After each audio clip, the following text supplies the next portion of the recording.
자, 우리 7장 1절에서 8절 우리 교독합시다. 제가 먼저 읽겠습니다. 여호와께로부터 에레미야에게 말씀이 임하니라 이르시되 너는 여호와의 지붕에 서서 이 말을 선포하여 이르기를 여호와께 예배하러 이 문으로 들어가는 유다 사람들아 여호와의 말씀을 들으라.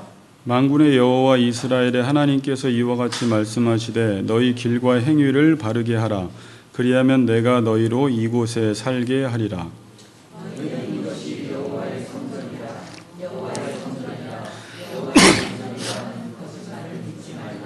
너희가 만일 길과 행위를 참으로 바르게 하여 이웃들 사이에 정의를 행하며 무죄한 자의 길을 이곳에서 맺지 아니하며 다른 신의 길을 따라 발을 잡수하지 아니하며 내가 너희를 이곳에 살게 하리니 곧 너희 조상에게 영원 무궁토록 주은 땅이니라. 8절 같이 읽습니다. 보라 너희가 무익한 거짓말을 의존하는도다. 아멘. 자, 우리 같이 또 오래간만에 잘 봤습니다. 태풍 가운데서도 살아남으신 여러분들 옆 사람과 인사하겠습니다. 뜻을 돌이키는 삶을 살아갑시다. 이렇게 인사합시다. 뜻을 돌이키는 삶을 살아갑시다. 네. 이제 나로 살기가 정말 이제 결론으로 이제 치닫고 있고요. 나로 산다라는 것은 지금 하나님의 말씀대로 사는 것이에요. 그래서 하나님께서 우리 가운데 돌아오셔야지만이 우리 이 땅의 백성들이 나로 살아갈 수가 있어요. 근데 하나님이 오늘 이 한국 땅에 우리 교회 가운데 여러분 개인 가운데 오시려면 여러분들이 회개하고 돌이키지 않으면 하나님께서 임하시지 않아요. 물론 임하실 수 있는데 죄 가운데 함께 하실 수 없기 때문에 그래서 지금 제가 제목을 계속 돌아오신 하나님인데 계속 설교 내용은 우리가 하나님께 돌이키는 내용을 설교하고 있는 것입니다. 성경에서 하나님은 계속 돌이키라고 하는데도 구약 성경 보면 이스라엘 백성들은 결국 돌이키지 못해서 망하거든요. 근데 그들은 돌이켰다라고 생각을 하거든요. 지금 우리도 마찬가지예요. 그래서 제가 지금 관심을 두는 부분이 돌이키는 게 뭔가, 나는 정말 돌이켰나, 하나님은 정말 뭐를 가지고 돌이켰다라고 말씀하시는가, 이 부분에 지금 집중해서 말씀을 나누고 있습니다. 자, 나로 산다는 것은 말씀대로 사는 것입니다. 다시 말하면 하나님의 뜻을 따라 사는 것이 나로 사는 것입니다. 그러니까 나로 사는 것은 뜻의 문제, 마음의 문제, 내면의 문제입니다. 자, 중요한 말 있죠? 나로 산다라는 것은 뜻의 문제, 마음의 문제, 내면의 문제입니다. 근데 사람들은 나로 사는 것을 뜻의 문제와 마음의 문제로 보지 않고 계속 내가 무엇인가를 해서 나의 모양을 만들어 나가는 방식으로 나의 정체성, 나를 만들고 거기서 자신의 정체성을 찾아요. 그러니까 사람들은 나를 만들기 위해서 뜻을 바꾸는 게 아니라 자꾸 어떤 외적인 모양을 만들어감으로, 외적인 모양을 바꾸어감으로 나를 만들려고 하니까 나가 지금 안 만들어지고 있다라는 말입니다. 그래서 누군가에게 너는 누구니? 라고 물으면 자신이 지금 하고 있는 일이나 직위나 이력을 대면서 자신을 소개합니다. 당신 누구세요? 라고 하면 보통 사람들이 나는 어떤 뜻을 위해서 살고 있습니다 라고 말하는 게 아니라 그냥 나의 직위, 나의 어떤 이름, 나의 이력 이런 것들을 대면서 자기를 소개하고 있더라는 거예요. 또 야, 너 잘 사니? 라고 하면 나는 무슨 뜻을 위해 살아. 정말 고상한 뜻, 가치 있는 뜻을 위해 사는 게 잘 사는 건데 사람들은 너 잘 사니? 라고 하면 자꾸 외적인 겉모양, 외적인 형태들을 내밀면서 나는 잘 살고 있다 그래요. 나는 소유가 많아. 나는 집이 커. 나는 무슨 자동차가 있어. 이렇게 자기를 지금 뜻으로 자기 자신을 만들어 나가는 것이 아니라 외적인 모양과 형태로 계속 사람들은 자기 자신을 만들어 나가는 일에 익숙해져 있습니다. 그래서 사람들은 야, 너 앞으로 어떻게 살 거야? 그러면 나는 앞으로 이러한 뜻을 위해서 살아갈 거야. 나는 뭐 선교사를 할 거야. 그러면 사람들이 무슨 말을 하냐면 야, 뜻은 좋은데 돈이 안 되잖아. 야, 선교사 하는 건 좋은데 먹고 살기 힘들잖아. 이런 식으로 대답을 한다라는 거예요.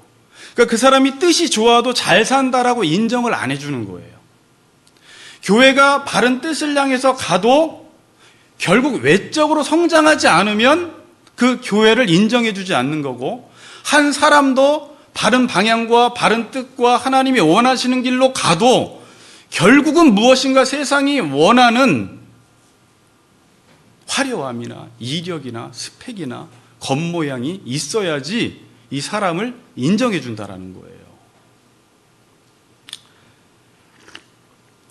그래서 사람들은 나로 잘 살기 위해서 내면과 뜻을 바꾸지 않고 겉모양을 바꾸어서 외적인 것을 바꾸어서 계속 나를 잘 살게 하고 있습니다. 그래서 나한테 어떤 문제가 생길 때, 여러분 삶 속에 문제가 생기고 공동체 속에 문제가 생기고 국가에 문제가 생길 때 원인을 마음과 내면과 뜻에서 찾지 못하고 어떤 외적인 모양에서만 자꾸 원인을 찾는 거예요. 크지 않아서 그래. 형태가 바뀌지 않아서 그래. 네가 지금 어떤 학교를 가지 않아서 그래. 이런 식으로. 그러니까 원인을 뜻의 문제에서 보지 않는다라는 거예요. 근데 여러분들이 에레미야서 시작 부분에서 2장 13절에서 이스라엘 백성이 멸망한 이유는 외적인 모양이 아니라 네 뜻과 네 생각의 결과다 그래요. 지금 이스라엘 백성들이 하나님께 돌이키지 못하고 잘못 사는 이유는 뜻을 바꾸지 않아서 그랬다는 거예요. 뜻을 바꾸지 않아서. 자, 안 어렵죠? 네. 자, 하나님은 인간을 지으실 때 뜻을 따라 살도록 지으셨습니다.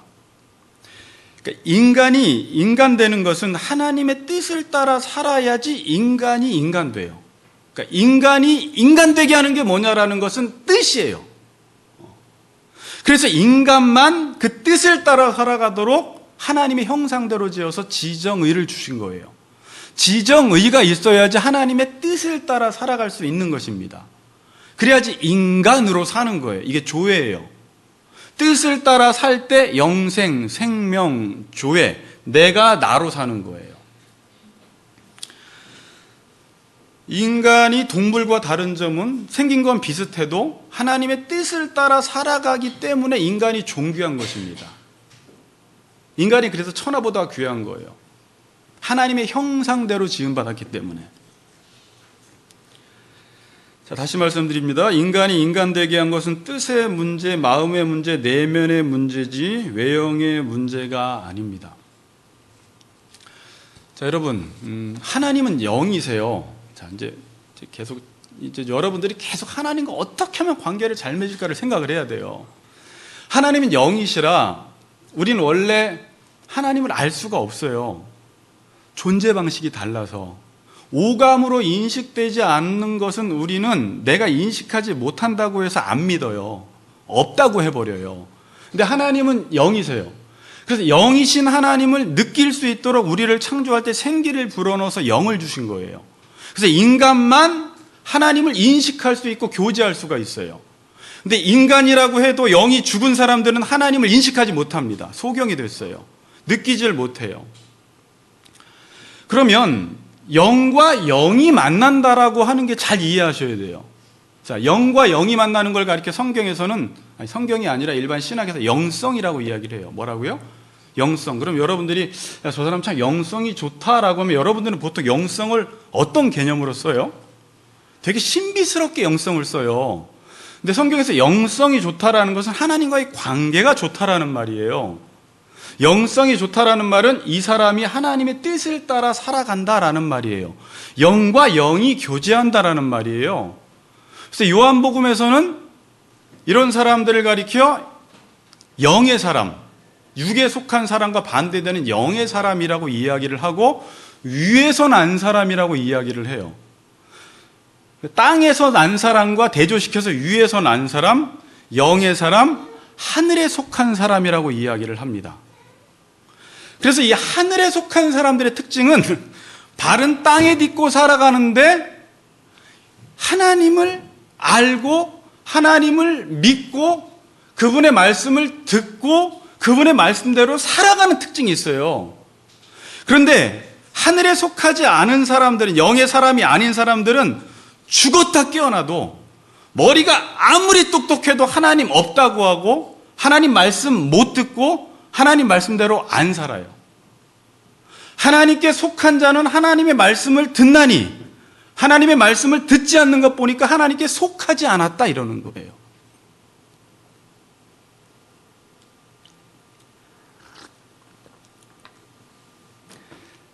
자, 그래서 여러분들이 하나님을 만나려면 다른 방법으로 만날 길이 없습니다. 하나님이 A를 해라 그럴 때 우리는 A를 해야지만 하나님과 만날 수가 있어요. 뜻이 같아야 돼요. 그걸 동행이라고 이야기를 해요. 에녹이 그런 사람이었죠. 그러니까 하나님이 B에 그러면 B를 안 하고서는 절대 하나님이 느껴지지가 않아요. 난 하나님을 모르겠어. 하나님이 느껴지지가 않아. 자기가 순종을 안 했기 때문에 하나님과 교제가 이루어지지 않는 거예요. 제가 그래서 지난 시간에 요한일서에 하나님은 빛이기 때문에 하나님과 사귐이 있다고 하면서 자기가 어둠 가운데 행하면 그 사귄다라는 말은 거짓말이다라고 하는 거예요. 그러니까 저나 여러분이나 지금 하나님의 뜻대로 살지 않는 사람들은, 요한일서는 또 그렇게 말했죠. 하나님을 아는 것은 사랑하는 거다. 사랑하는 사람이 하나님을 안다. 그러니까 진짜 사랑해 보니까 하나님을 알겠어. 사랑을 안 하니까 하나님을 모르겠어. 여전히 내 방식대로 살아가니까 난 하나님을 모르겠어. 하나님이 느껴지지가 않아. 하나님은 나와 함께 하신 것 같지가 않아. 함께 하시지 않는 게 아니라 임마누엘 하나님은 늘 우리와 함께 하시는데 내가 지금 방향을 잘못 잡아서 그래요. 근데 이 사람은 또 그래요. 자기 나름대로는 하나님의 뜻대로 산다고 하는데 그것도 착각일 수가 있어요. 지금 뭔가 자기가 순종하고 싶은 것만 순종하니까 하나님의 뜻대로 살지 않으니까 하나님과 교제가 이루어지지 않는 거예요. 하나님을 만나는 게 어렵지가 않아요. 원래 하나님을 못 만나는 이유는 죄 때문에 그런 거예요. 죄가 하나님과 우리 사이를 멀어지게 했지 하나님의 손이 짧아 구원하지 못하는 게 아니라 귀가 둔하여 듣지 못하시는 게 아니라는 거예요.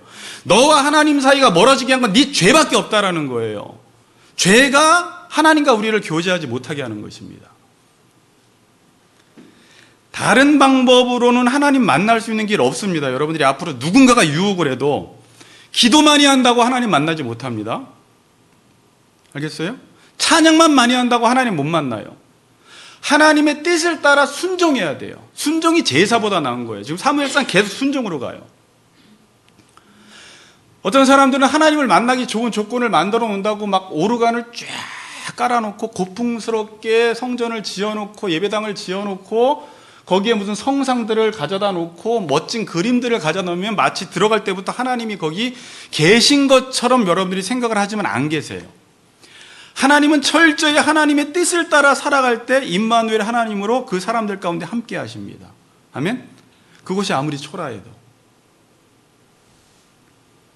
뜻이 바뀌지 않는 곳에서는 하나님을 만난다고 하는 것은 다 거짓말입니다. 자, 이제 성정 개념을 제가 말씀드리고 에레미야로 넘어가려고 해요. 자, 이게 원래 이 부분이 길지만 오늘 짧게 설명드리고 제가 지금 이제 모기반부터 해서 뭐 레위기나 이런 부분들 성전에 관해서 이제 공부를 하려고 하는데 오늘 간략하게 설명을 드리고 그래야지 이 본문이 이해가 되니까 두 번째 성전 부분 잠깐 말씀을 드릴게요. 자, 하나님이 이스라엘 백성들을 애굽에서 출애굽 시키신 목적이 뭘까요? 자, 이게 중요한 질문이죠. 하나님이 우리를 구원하신 목적이 뭘까요? 하나님이 이스라엘 백성들을 애굽에서 출애굽시킨 목적이 뭘까요? 그걸 출애굽기 3장 12절에서는 이렇게 간략하게 말씀합니다. 내가 백성을 애굽에서 인도하여 낸 후에 너희가 이 산에서 하나님을 섬기리니. 그러니까 출애굽시킨 이유가 뭐예요? 하나님을 섬기게 하기 위해서. 자, 그럼 여러분들을 구원시켜준 목적이 뭐예요? 하나님을 섬기게 하기 위해서. 내가 예수 믿는 이유는 하나님 섬기라고 하나님이 나를 하나님의 자녀 만들어 주셨구나 라는 사실을 여러분들이 먼저 아셔야 돼요. 그래서 이스라엘 백성들을 출애굽시킨 이후에 그들에게 하나님 섬기라고 뭘 주셨어요? 율법을 주셨어요? 성전을 주셨어요. 뭐 하라고? 하나님 섬기라고 율법과 성전을 주셨습니다. 그러니까 율법과 성전을 주신 이유는 뭐예요? 하나님 섬기라고. 자, 그래서 그러니까 하나님을 섬긴다라는 말을 또 해드려야 되나? 하나님 섬기는 게 뭐예요? 종이 되어서 그분의 뜻을 따라 살아가는 것. 사무엘을 통해서 이야기했죠. 그게 섬기는 건데, 그러니까 하나님의 뜻을 따라 살아가는 것은 내용이고, 하나님의 뜻을 따라 살아갈 수 있도록 형식을 줬는데 그게 율법과 성전이라고 이야기를 해요. 자, 뭐라고요? 그러니까 율법과 성전은 하나님 섬기라고 줬어요. 근데 이건 형식이고 그 안에 내용은 율법과 성전을 통해서 하나님의 뜻을 따라 살아가라고 율법과 성전을 주신 거예요. 자, 지금 신약성경을 읽어보면 유대인들의 실수가 뭐냐면 율법을 안 지킨 게 아니에요. 율법을 조문, 문자로만 지킨 거예요. 율법 하라, 하지 말라라는 것을 통해서 결국 누구를 알라는 말이에요.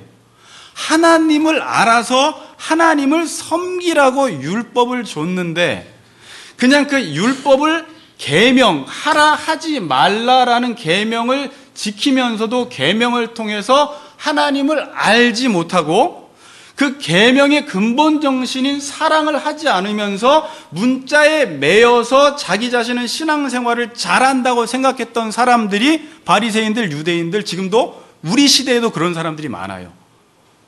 그냥 하라 하지 말라, 냈냐 안 냈냐, 뭐 했느냐 안 했느냐, 이걸 통해서 하나님이 누구인가를 알라고 보이는 것을 통해서 보이지 않는 하나님을 인식하라고 형식을 줬더니 형식에 매여버리는 거예요. 중요한 말이에요. 지금도 신앙인들 중에 성경을 보고 율법을 지킨다고 하면서 율법의 조문들 하나하나는 잘 지키는데 이걸 통해서 하나님 아는 데까지 도달하지 못하면 지금 잘못 율법을 대하고 있는 거예요.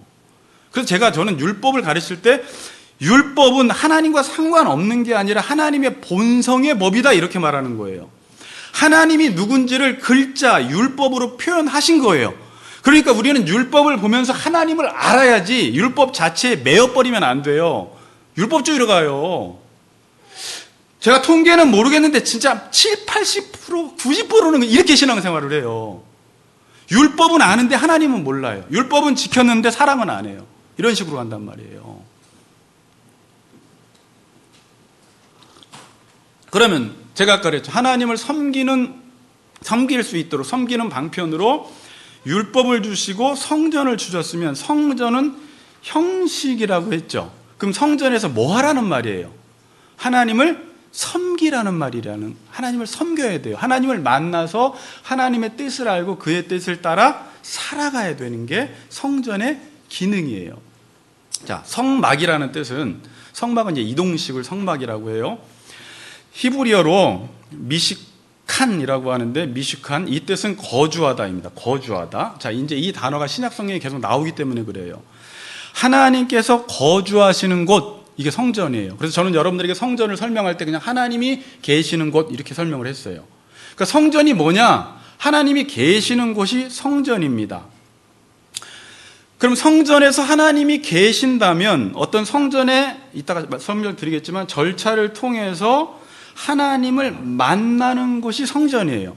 그러니까 성전에 가서 하나님을 만나야 돼요. 하나님을 만나면 어떤 일이 발생하느냐? 하나님께서 우리에게 말씀해 주시고 우리의 삶을 보호하시고 인도하세요. 그러니까 성전 중심적인 생활을 한다라는 것은 하나님이 우리를 만나 주시고 우리의 삶을 인도하신다, 보호하신다, 지켜주신다라는 거예요.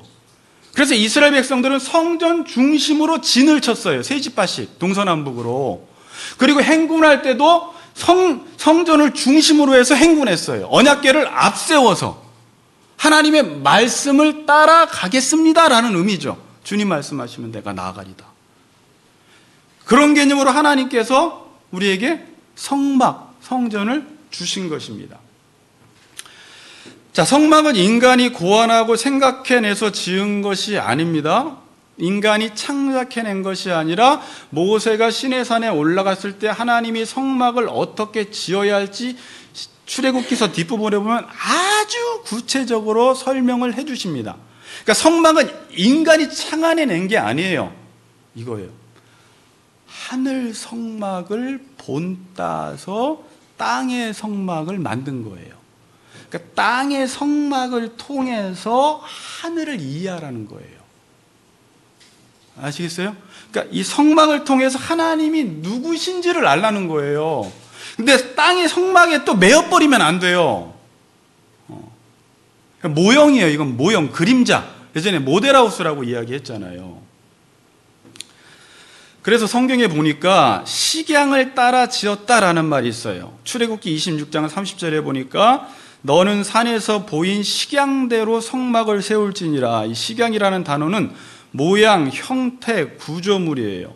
그러니까 하나님이 어떤 모양과 형태로 성막을 지어야 할지를 다 지시하셨습니다. 자, 그럼 성막은 여러분들이 금방 성막 치면 그림이 나오는데요. 성막은 크게 네모내서 길어요. 예? 긴데 성막은 크게 세 구조로 되어 있습니다. 바깥에는 이방인의 뜰, 성막뜰이라고 이야기를 해요. 그리고 나서 성소, 지성소가 있어요. 자, 그래서 성막 문을 들어가면 바로 앞에 있는 게 제사 드리는 번제단이 있습니다. 그럼 번제단은 뭐예요? 희생제물을 바치는 곳이에요. 속죄를 의미하는 거예요. 자, 벌써 우리의 죄를 가지고는 하나님을 만날 수 없다라는 게 암시되어 있어요. 죄 문제가 해결돼야지 하나님을 만나는 거예요. 그렇죠? 그래서 여기다 제사를 드려요. 속죄. 그 다음에 물두멍이 있어요. 물두멍에는 뭐가 있어요? 물이 있어요. 제사장들이 제사를 진리하기 전에 손과 발을 씻어요. 정결케 합니다. 또 제물도 씻어요. 이게 이제 회개를 의미하는 거예요. 그리고 성소로 딱 들어가면은 왼쪽에 뭐가 있냐면 금등대가 있어요. 오른쪽에는 진설병이 놓여 있어요. 금등대는 7 촛대라고도 이야기를 하죠. 금촛대라고 이야기를 하죠. 이거는 뭐예요? 빛을 상징해요. 후에 오시는 예수 그리스도의 모형인데 빛으로 오신 예수님, 성령의 조명을 상징합니다. 오른쪽에 있는 진설병은 12떡이 있는데 12지파를 상징하는 거예요. 말씀이에요. 나중에 예수에게 이 모형이 어떻게 성취되냐면 떡, 하나님과의 교제, 떡으로 요한복음 6장에서 이 떡은 내 살이다. 나를 먹고 마시라 이렇게 말하죠. 하나님과 교제하는 거예요. 그러니까 왼쪽에는 빛이 있고 오른쪽에는 떡이 있고 지성소에 들어가기 전에는 분향단이라는 게 있어요. 향을 피워요. 이건 성도의 기도라 이래요. 중보하시는 예수 그리스도를 상징하기도 해요. 그리고 지성소에 딱 들어가면 뭐가 있어요? 법궤, 언약궤가 있어요. 우리가 사무엘상 4장에서 배웠는데 법궤는 하나님의 임재의 상징이에요. 자, 이게 하나님을 만나는 절차예요. 죄를 씻음 받고 회개하고 말씀과 기도를 통해서 하나님의 임재 앞으로 나아가서 하나님을 만나는 것이구나. 이게 성전이잖아요. 그렇게 할 때 성전이 성전되는 거예요. 이게 성전의 기능을 다한 거예요. 그래서 이 성막을 통해서 하나님이 누구신지를 알려주는 거예요. 얼마나 거룩하신 분이신지. 그분은 빛이라는 사실을 알려주는 거예요. 죄가 있으면 하나님을 만날 수 없다라는 사실을 알려줘요. 그래서 하나님은 빛이시니까 우리도 빛 가운데 행하지 아니하면 하나님과 사귐이 있다라고 하는 것은 거짓말이다라고 이야기를 해요. 절대 죄가 있으면 하나님을 만날 수가 없어요. 그래서 훗날에 이 성막의 완벽한 모형이 예수 그리스도에게서 완전히 성취돼 버린 거잖아요. 그렇죠? 그래서 예수님이 성전이에요. 그래서 훗날에 사복음서에 보면 예수가 자기 스스로 가리켜 성전이라고 이야기를 하고, 또 우리가 예수님과 연합되었으니까 고린도전서 3장 16절에서는 너희가 하나님의 성전이다라는 말은 뭐예요? 이제 그 성막이 우리 안에 오신 거예요. 이해가 되세요? 그러니까 예수님이 성막의 실체예요. 이건 모형이에요. 그리고 예수님께서 이 땅에 인카네이션, 성육신 하심으로 우리 가운데 오셨어요. 자, 그 구절이 요한복음 1장 14절, 한번 이건 중요하니까 한번 띄워주세요. 한번 읽어보세요. 자, 읽겠습니다. 시작.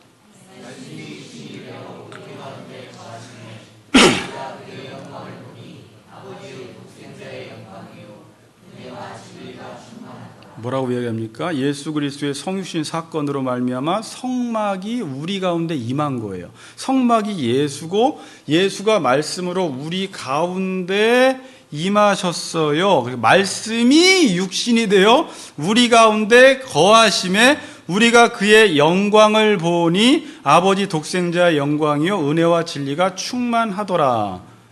아까 거주하다라는 게 미식칸인데 하나님이 우리 가운데 거주하신 거예요. 죄가 사해짐으로 예수께서 우리 안에 오심으로, 성막이 우리 안에 오심으로, 다른 말로 하나님이 우리 안에 오심으로 우리 안에 거주하신 것입니다. 그래서 여기서 헬라어로는 거주하다가 스케노, 이게 천막을 치다, 장막이죠. 살다라는 뜻입니다. 그래서 임마누엘이라는 예언이 성취된 거예요. 하나님이 우리와 함께 하시다. 그러니까 그동안 하나님이 우리와 함께 하시지 못하는 이유는 우리의 죄 때문에 우리 가운데 임하시지 못했는데 예수 그리스도를 통해서 죄 문제가 해결됨으로 성막이 우리 가운데 와서 장막을 우리 심령 가운데 쳐버리신 거예요. 하나님이 우리 안에 오신 거예요. 그래서 신약 백성들의 특권이 뭐예요? 성전이 이제 여기 있다 여기 있다가 아니라 이 안에 하나님이 오셨기 때문에 우리가 어디를 가든지 어디서 살든지 무엇을 하든지 그곳에서 하나님의 뜻을 따라 살아갈 수 있는 백성이 된 거예요. 어디를 가나 하나님을 만날 수가 있는 거죠. 왜? 여러분 안에 하나님이 계시기 때문에. 이게 놀라운 신약 백성들의 특권이에요. 자, 아멘? 큰 진리인데. 자, 이거 하러 예수님이 오신 거예요. 여러분들이 하나님과 교제해서 복을 누리라고. 죄 때문에 막혔던 그 담을 허무시고 예수님이 죽으심으로 성소의 휴장이 갈라지고 하나님께서 이제 성령으로 우리 가운데 오셔서 우리와 교제하신다라는 거예요.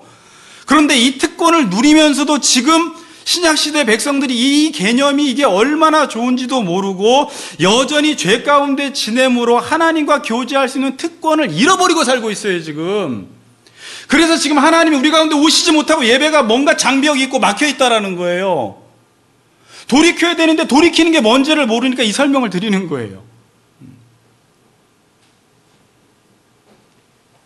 계시록 21장 3, 4절 보세요. 이게 어떻게 성취가 되는지. 계시록 21장 3, 4절. 자, 저기 있죠. 저기부터 보세요. 하나님의 장막이 사람들과 뭐라고요? 함께 있음에. 이게 장례식장에서 주로 설교하는 내용이에요. 고통이 없다 그러면서. 근데 저는 왜 고통이 없고 눈물도 없고 애국하는 게 없냐? 그거를 여러분들 이해해야 돼요. 하나님의 장막이 사람들과 함께 있으면 하나님을 만나게 되니까 복을 누리잖아요. 인간의 모든 고통은 하나님이 함께하지 못해서 고통이 온 거예요. 그러니까 인간의 축복은 하나님이 함께 하시는 게 축복이에요. 그래서 요셉은 창세기 38장 보면 하나님이 함께 하시면 형통했더라 이러는 거예요. 아멘? 그러니까 하나님이 함께 하시는 것이 계시록에서 지금 이루어지는데 그 표현을 하나님의 장막이라고 표현합니다. 아까 그 장막이 사람들과 함께 있고 저희는 하나님의 백성이 되고 하나님은 친히 저희와 함께 계셔서 이게 구약 성경에서 예언했던 언약 아닙니까? 나는 너희의 하나님이 되고 너희는 나의 백성이 되는 것이 이 언약이 성취되는 것입니다.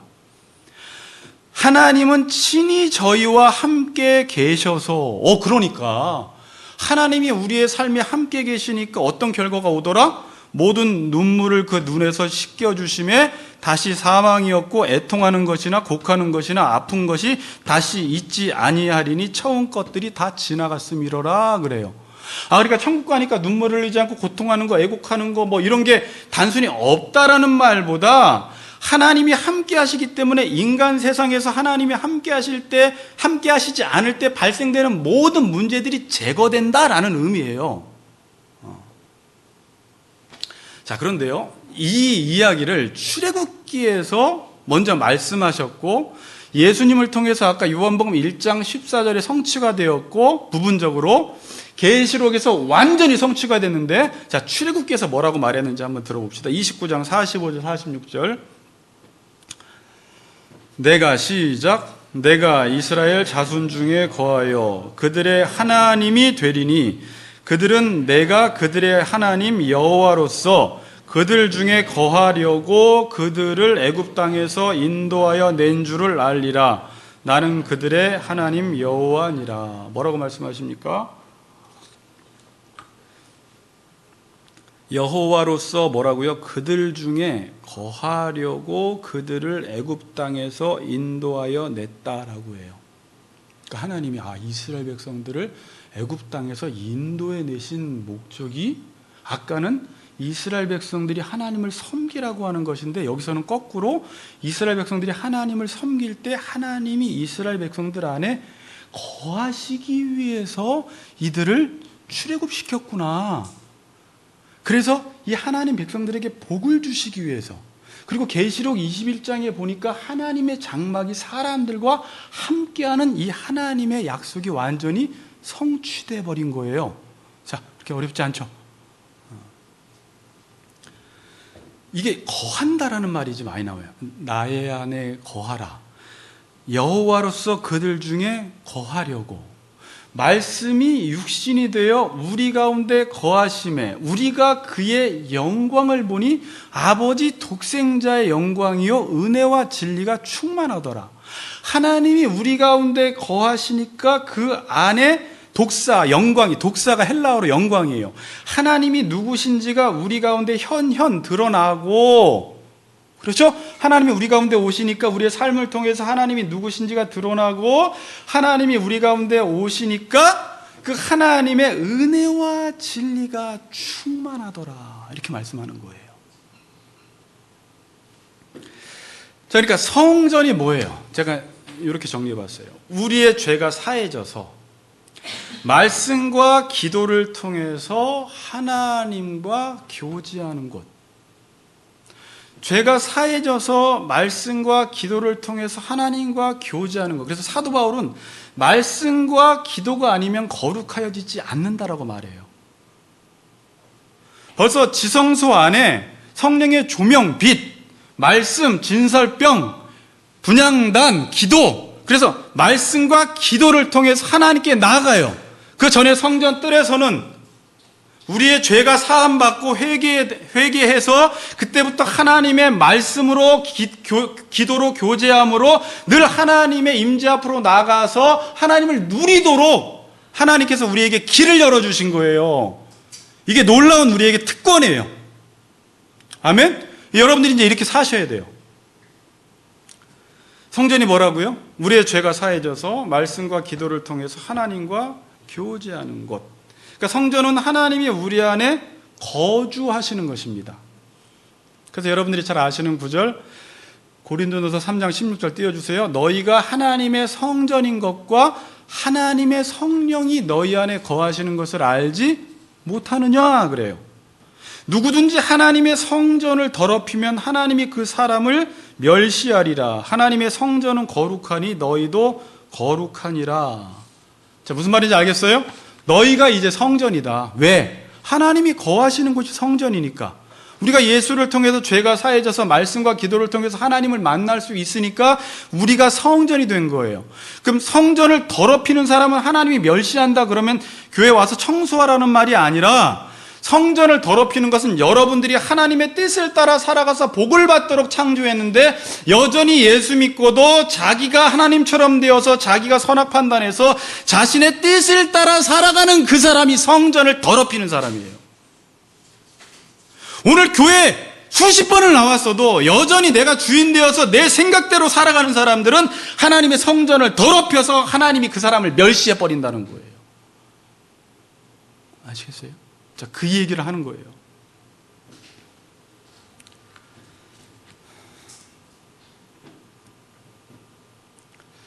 이게 신약시대에 사는 백성들의 놀라운 특권. 제가 성경을 공부하니까 하나님은 한 가지만 하고 싶으세요. 우리와 만나 교제하고 싶은 거예요. 우리와 만나서 하나님 안에 있는 모든 풍요로움과 좋은 것과 복을 우리 자녀에게 다 주길 원하시는 거예요. 그러기 위해서는 자녀가 아버지께 순종하고 아버지를 공경해서 아버지의 말씀을 듣고 살아야지 아버지의 좋은 것을 다 누리는데, 이 자식놈의 새끼들이 말을 안 듣는 거예요. 자기가 하고 싶은 대로 살다가 인생을 너무 죽눈만 나게 사는 거예요. 그리고 예수를 보내서 죄를 사해 주셔서 의인이 되게 하셔서 하나님과 교제하라고 의인 만들어 줬건만, 의인이 된 이후에도 여전히 자기 뜻대로 살아가는 거예요. 그러니까 하나님을 만나지를 못해요. 하나님과 교제하지를 못해요. 다시 한번 말씀드려요. 여러분, 중요해서 그래요. 저도 성경을 공부하다 깨달은 거예요. 하나님은 이 보이지 않는 세계, 왜냐면 우리 오감을 가지고 있는 인간은 이 보이지 않는 세계를 인식할 수가 없어요. 그래서 그 보이지 않는 세계를 인식할 수 있도록 보이는 것을 통해서 보이지 않는 것을 설명하는 차원에서 하나님께서 우리에게 말씀을 주시고 성전을 주신 거예요. 그럼 여러분들은 반드시 율법과 성전을 통해서 하나님을 알아가셔야 돼요. 교회를 오래 다녔는데도 하나님을 모른다면 지금 신앙생활 잘못한 거예요. 성경을 그렇게 많이 받아 성경을 달달 외우는데 교만하고 하나님을 닮지 않으면 성경을 지금 잘못 공부하고 있는 거예요. 아무리 학위를 많이 따도. 그런 의도로 성경을 주신 거거든요. 성전과 율법은 하나님이 누구신지 알아서 하나님을 만나라고, 지난 시간의 표현으로 하나님께 맞추어 나가라는 방편으로 성전과 율법을 주신 것입니다. 자, 그리고 이제 본문을 들어가죠. 자, 제가 한 페이지 반을 그냥 빼먹었는데, 자, 그건 그렇게 중요한 것 같지는 않아서, 자, 본문으로 넘어갑시다. 예레미야서 7장 봅시다. 자, 7장 1절에 보면 여호와께로부터 에레미야에게 말씀이 임하니라 이르시되, 그러니까 하나님이 에레미야에게 임해서 말씀을 하시는데 무슨 말씀을 하시냐면, 너는 여호와의 집 문에 서서 이 말을 선포하여 이르기를, 여호와께 예배하러 이 문으로 들어가는 유다 사람들아, 여호와의 말씀을 들으라. 그러니까 지금 성전에 들어와서 예배하는 사람들에게 여호와의 말씀을 전하라고 합니다. 그게 어떤 내용이냐면 3절은 같이 읽겠습니다. 3절 4절 시작. 만군의 여호와 이스라엘 하나님께서 이와 같이 말씀하시되, 너희 길과 행위를 가리하라. 그리하면 내가 너희로 이곳에 살게 하리라. 너희는 이것이 여호와의 성전이라, 여호와의 성전이라, 여호와의 성전이라 하는 거짓말을 믿으시라. 네, 이렇게 말씀하세요. 만군의 여호와 이스라엘 하나님께서 이와 같이 말씀하시되, 너희 길과 행위를 바르게 하라. 그리하면 내가 너희로 이곳에서 살게 하리라. 너희는 이것이 여호와의 성전이라, 여호와의 성전이라, 여호와의 성전이라 하는 거짓말을 믿지 말라 그래요. 지금 예레미야에게 무슨 말을 전하라고 하냐면, 성전에 예배드리러 온 사람들에게 여호와의 성전은 거짓이라고 선포하라는 거예요. 자, 이게 무슨 말일까요? 이게 지금 여호와의 성전이에요? 아니에요? 예루살렘 성전이 여호와의 성전이 맞죠. 그런데 이 여호와의 성전이다, 여호와의 성전이다, 여호와의 성전이다라고 말하며 성전을 찾는 사람들에게 이 너희들이 말하는 모든 것들은 지금 거짓이라고 전하라는 거예요. 자, 왜 그럴까요?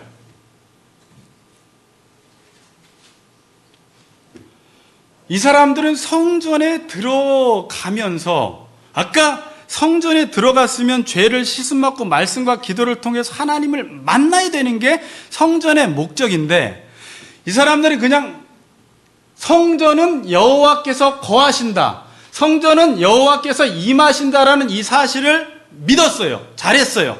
그런데 그냥 성전에만 들어가면 하나님을 저절로 만난다고 생각을 한 거예요. 다시 말하면 성전 자체를 의지한 거예요. 성전 자체를 절대시한 거예요. 성전이라는 형식을 통해서 아까 내용을 담아와야 되는데 그 성전 안에 들어가서 죄를 씻음받고 말씀과 기도를 통해서 하나님을 만나지는 않고 내가 성전에 들어오기만 하면 여호와를 만날 수 있다, 하나님이 거하신다라는 그 말에 의지해서 성전에 들어오는 그 사람들을 향해서 그것은 거짓말이다라고 말하라는 거예요. 자, 이해가 되세요? 어떤 학생이 학교를 너무 열심히 다녀요. 근데 공부를 안 해요. 그럼 부모님이 이러는 거예요. 너 학교 다니는 거 거짓말이야, 이러는 거예요. 같은 말이에요. 학교를 다니는 목적이 공부하라는 것인데 학교는 열심히 나가는데 공부를 안 하면 학교는 다녔지만 학교 다녔다라는 건 거짓말이라는 말이에요. 그러니까 학교 다 갔잖아요, 이런 말 하지 마세요. 학교 간 목적을 이루고 오지 않았으면 그건 거짓말이 되는 거예요. 지금 그 이야기를 하는 거예요. 그러면 하나님께서 이들에게 원하시는 건 뭐냐면 성전에 들락날락거리면서 하나님이 하나님 백성들에게 원하시는 게 뭐였냐면 오늘 말씀한 3절, 5절, 6절이에요. 그럼 3절에서 뭐라고 말해요? 만군의 여호와 이스라엘 하나님께서 이와 같이 말씀하시되 뭐라고요? 너희 길과 행위를 바르게 하라. 그리하면 내가 너희로 이곳에 살게 하리라.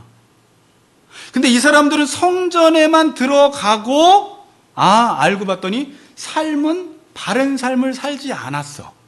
그럼 길과 행위를 바르게 하라는 말이 구체적으로 뭔가를 보니까 5절에 너희가 만일 길과 행위를 참으로 바르게 하여 이렇게 말해요.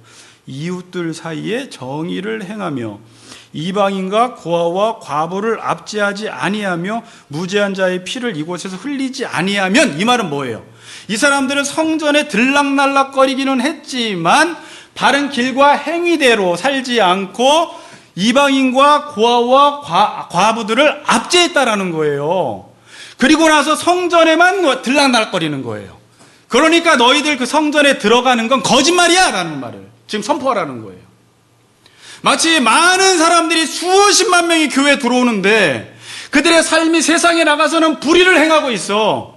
가난한 사람들을 돕지 않아. 모든 사람들을 그것으로 여기서 자기 배만 채워. 이런 사람들이 지금 막 교회에 들어오면 그 당시에 목사에게 하나님이 계시해 주는 거예요. 그 사람들에게 여러분들이 교회 오는 거 다 거짓이야 라고 지금 선포하라는 거예요. 그런 예레미야가 얼마나 미움을 받았겠어요. 그렇게 자기는 성전 중심 신앙생활을 해온 사람들, 한 번도 제사나 예배를 빠지지 않고 드렸던 사람들이 이 성전은 거짓이고 너희들은 거짓이라고 이야기하면 어떻게 반응하겠냐라는 거예요.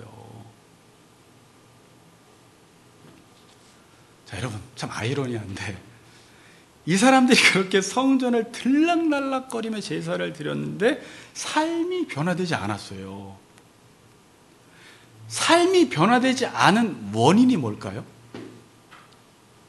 교만? 입이 보여요? 자, 삶이 변화되지 않은 이유가 뭘까요? 성전이에요. 자, 이 사람들이 성전 자체를 너무 의지하다 보니까 삶이 변화되지 않아도 자신이 구원을 받는다라는 확신을 갖고 있었어요. 자, 밑에 보세요.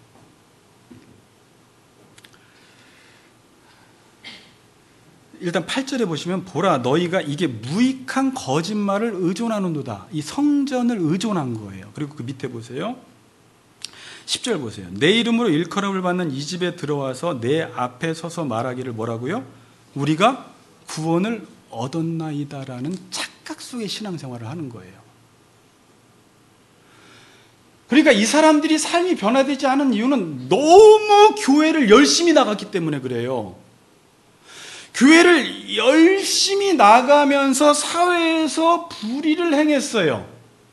근데 자신이 불의를 행해도 불의를 행했는지를 인식하지 못한 이유는 너무 교회 신앙생활을 열심히 했기 때문에 만일 회개하라는 메시지가 전해져도 그 메시지는 나에게 적용시키지 않았던 거예요. 자, 이해가 되세요? 그러니까 성전을 너무 절대시하고 성전을 너무 의존하다 보니까 성전에서 해야 할 일은 행하지 않고 성전만 들락날락거리면서 그 성전 자체가 마치 자신의 신앙을 견고하게 해준다라고 생각을 한 거예요. 제가 우리 신앙 그 목사님들하고 이야기하다가 한 이야기가 한번 기억해 보세요. 한 목사님이 그랬어요. 장로님이 그랬다고 했잖아요. 목사님, 52주 교회 안 빠지면 신앙생활 잘한 것 아닙니까? 이게 그 말이에요. 이런 분들은 52주 교회 안 빠지고 예배드리면 신앙생활을 잘했다고 생각을 하는 거예요. 그러니까 52주 신앙생활 안 빠진 것 때문에 자기의 잘못을 인식하지 못해서 돌이켜야 되는데 돌이키지 못하는 사람들이 많다라는 거예요, 지금. 그런 사람들이 많아요. 그래서 돌이키라는 설교는 자기에게 해당되지가 않는 거예요. 자, 보세요. 학교에 안 가서 공부 못한 아이는 야, 너 공부 못했어? 그러면 맞아. 이래요. 학교에 안 갔으니까.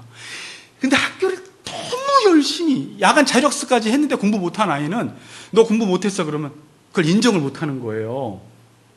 너무 학교를 열심히 나갔기 때문에 당연히 공부는 잘한다고 생각을 하는 거예요. 시험 보기 전까지. 마찬가지예요. 교회를 안 다니고 불의를 행한 사람은 자기가 불의를 행한 걸 알아요.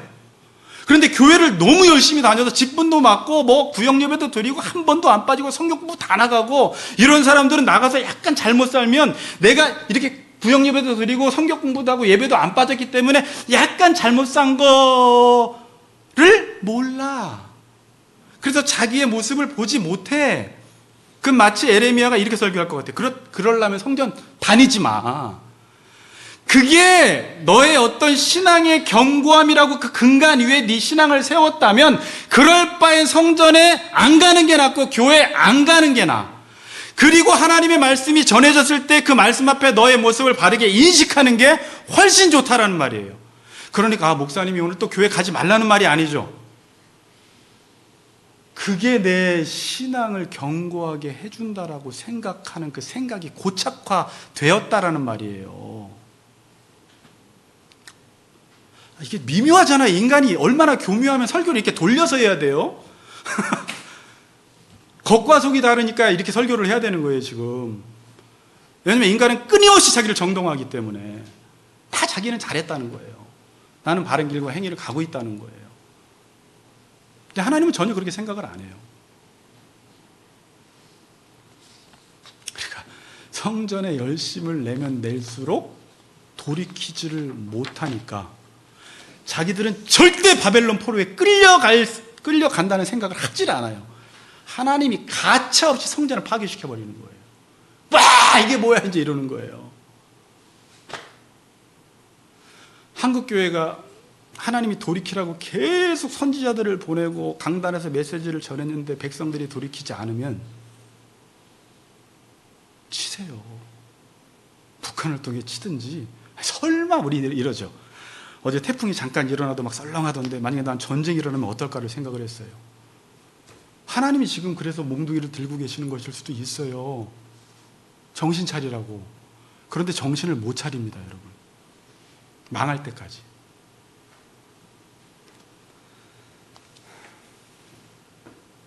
결론을 맺겠습니다.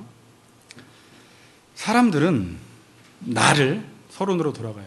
나를, 뜻을 바꾸어서 나를 나되게 하는 것이 아니라 끊임없이 모양과 형식과 껍데기로 자기 자신을 만드는 일에 너무 익숙해져 있어요. 세상은 나를 그렇게 만들어요.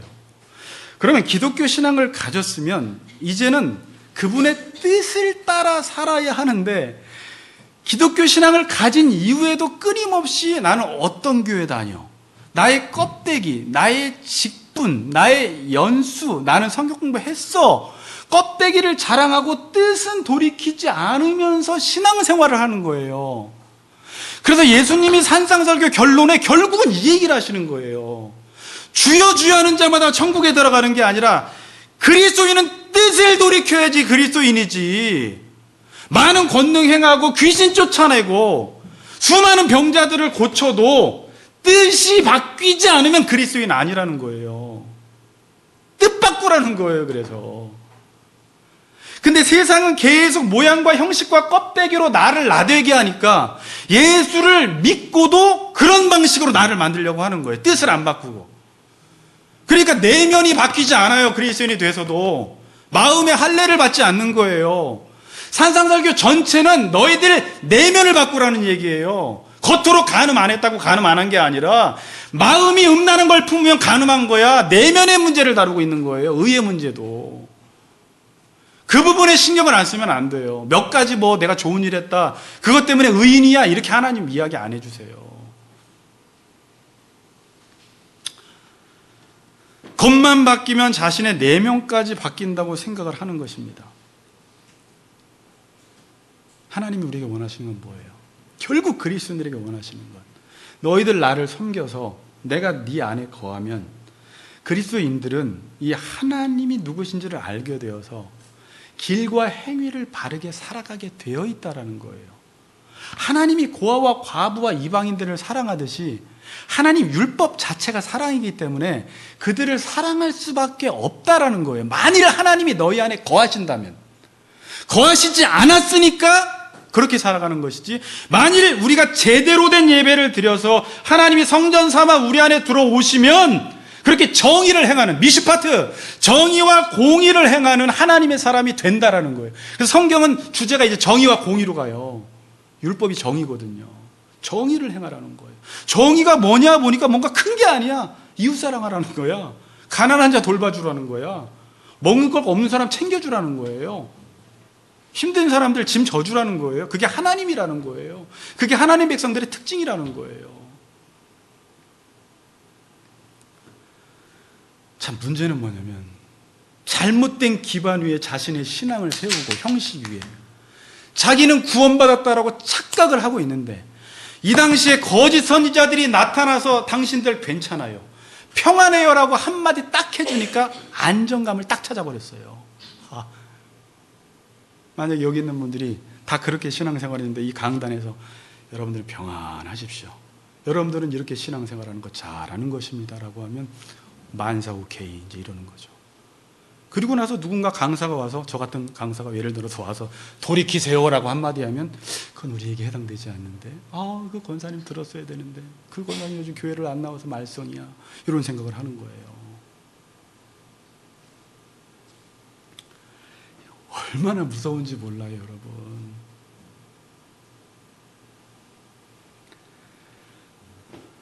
여러분들은 어떠세요? 이제 이런 개념을 가지고 에레미야서를 한번 읽어보세요. 그리고 에레미야가 얼마나 고통스러웠고 백성들은 얼마나 무지해서 깨닫지를 못하고 여전히 여호와의 성전만 의지하고 삶을 바꾸지 않은 그들을 향해서 하나님이 무엇이라 말씀하시는지를 들어보시라는 거예요. 결국 이것이 성전을 의지했던 게, 성전 자체를 의지했던 게 이스라엘 백성들이 멸망한 원인이 되어버린 것입니다. 얼마나 아이러니해요.